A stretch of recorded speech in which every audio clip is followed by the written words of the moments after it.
បាទសួស្តីអ្នកទាំងអស់គ្នាមកកាន់ Channel Auto Tradebot Cambodia អញ្ចឹងថ្ងៃនេះផងដែរខ្ញុំធ្វើការ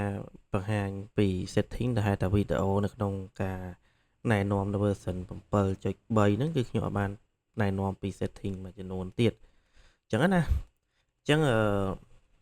នៅក្នុងនេះអត់មានអីច្រើនទេគឺខ្លីៗងាយយល់អញ្ចឹងដែលហេតុថាឥឡូវនេះគឺខ្ញុំបានធ្វើការ update ទៅ version 7.3 ហើយនៅក្នុងវីដេអូមុនខ្ញុំបានប្រាប់ជាមួយនឹង setting នៅក្នុង setting trading ហើយ dashboard នេះអត់មានអីនិយាយច្រើនទេ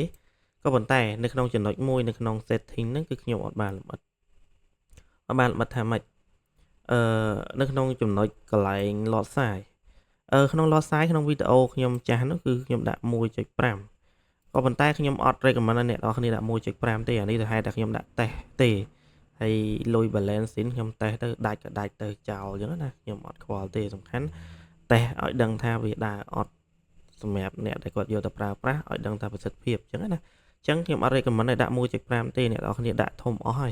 0.5 នេះទៅបានហើយសម្រាប់ account sen តែ account standard ខ្ញុំសូមឲ្យដាក់ទៅ 0.01 ទៅអញ្ចឹងវា default ឡើងតាមនឹងហើយ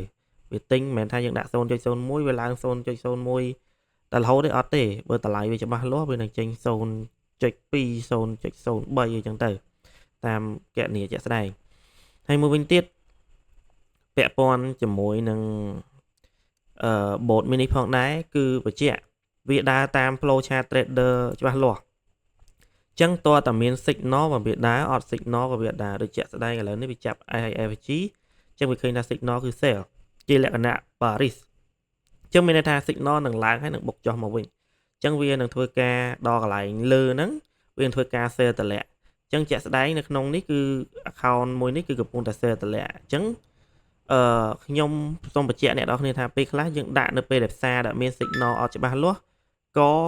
វាអត់ធ្វើការ buy ឬមួយក៏ sell ដែរវារងចាំរហូតតតែមាន signal ច្បាស់លាស់អញ្ចឹងគេលោកបងប្អូនយកទៅដល់ដាក់ហើយអត់ដើរអីឆ្ងល់គិតថាមកពី computer ខូចឬមួយមកពីស្អីអត់ទេអានេះដែលហេតុថាតវាចាប់ signal ច្បាស់បើវាធ្វើការទិញឬមួយក៏លក់ជាការពឹងផ្អែកទៅលើ signal ដែលខ្ញុំដាក់ base លើអេក្រង់នេះឲ្យអ្នកនរគ្នាស្រួលមើលហើយអធិស្ឋានហើយអ្នកនរគ្នាអាចធ្វើការពិនិត្យមើលតាម flow មួយដែលខ្ញុំដាក់បញ្ជាក់នៅលើនឹងដែលបានបង្ហាញអញ្ចឹងណាមួយវិញទៀតពាក់ព័ន្ធជាមួយនឹងកន្លែង total take profit គឺសំខាន់បំផុតឧទាហរណ៍ថាផ្សារបច្ចុប្បន្ននេះវាលក់បានត្រឹមតែតម្លៃត្រឹម30អីទេ20 30អីទេអញ្ចឹងបើយើងដាក់តម្លៃដល់50ដែលខ្ញុំនៅក្នុងវីដេអូខ្ញុំមុនខ្ញុំដាក់ដល់100ឯណោះហ្នឹង100អញ្ចឹងខ្ញុំអត់ recommend អ្នកនរគ្នាដាក់ដល់50ទេអញ្ចឹងអ្នកនរគ្នាដាក់ត្រឹមតែ20ឬមួយក៏30ទៅវាកាត់ដូចតែគ្នាទេហើយចំពោះតម្លៃដែលវាកាត់ហ្នឹងគឺនៅពេលដែល total profit នៅកន្លែងខ្ញុំចូលនេះនៅពេលដែលវាមានលុយចំណេញដល់តម្លៃ$30គឺវាធ្វើការកាត់ហើយក៏ប៉ុន្តែបើសិនជាវាកាត់ដល់ចំណុចដែលផ្សេងទៀតដែលវាអត់ទាន់ដល់30វាលោតមកខាតវិញអញ្ចឹងវាឈប់កាត់ហើយវាអត់កាត់ទៅទៀតទេលុះត្រាដល់កន្លែងហ្នឹងវាចំណេញទៀតមកវាកាត់ទៅទៀតអញ្ចឹងបងប្អូនកុំបារម្ភថាវាកាត់ខុសហើយការកាត់ខុសភាគរយកាត់ខុសគឺខ្ញុំអាចនិយាយបានថា 0.02 យ៉ាងស្អុយគឺ 0.02 នៃការកាត់ខុសតែវាមានលក្ខខណ្ឌពិសេសបើសិនជាផ្សារលូតបខំ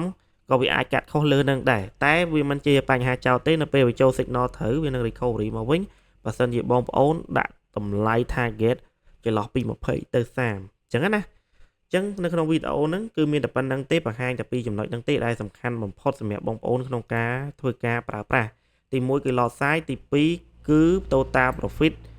take profit មានតែពីរហ្នឹងទេបាទជាងសូមបញ្ជាក់កន្លែងហ្នឹងតិចណាបងប្អូនណាអញ្ចឹងអរគុណ